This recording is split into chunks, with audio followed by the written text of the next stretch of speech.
George Kambosos, summer, brutal heat. How we feeling, brother?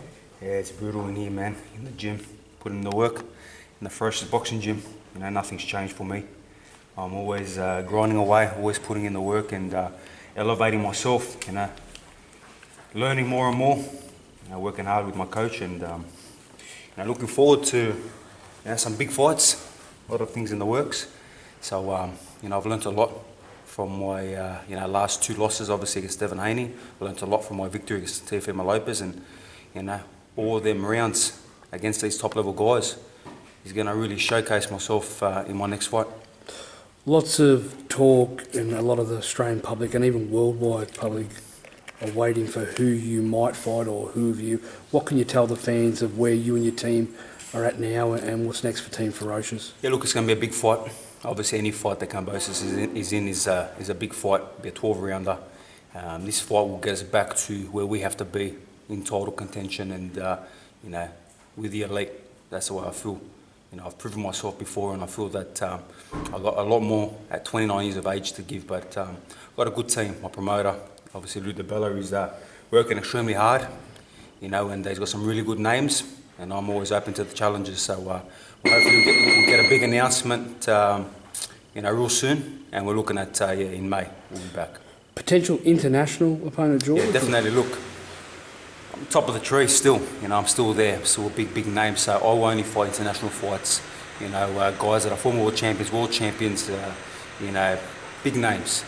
When you talk about Kambosos, he's a worldwide name, and I've been at the top of the sport. I held all the belts. I've been in big fights. I've been in stadium fights. How many fighters can say they've been, walk in front of 45,000 people? It's incredible. An interesting tweet the other day around Adrian Broner and a potential matchup for you and him at 140. I know they would, and asked the fans around that. Is that a potential fight that could happen? Probably not in this next fight, but is that a potential fight for you and Broner? Yeah, I saw that tweet actually. It was cool to see. And look, I got a lot of respect for Adrian Broner.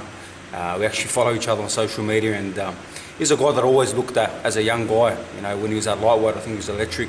Unbelievable talent, and you can see that he's got that hunger. But for me, I'm always open to any challenge. I'm always open to fighting anybody at 140, even a little bit above that. No problem. 135, 140, touch above 140, we can do it. So look, I'm looking forward to seeing his return when he comes back, and I've got my business to handle first. And who knows, if it makes sense, I'm sure he'll be up for it, and I'm sure that I never shy away from any challenge. So all the best to him in his next steps, and we'll see what happens with that.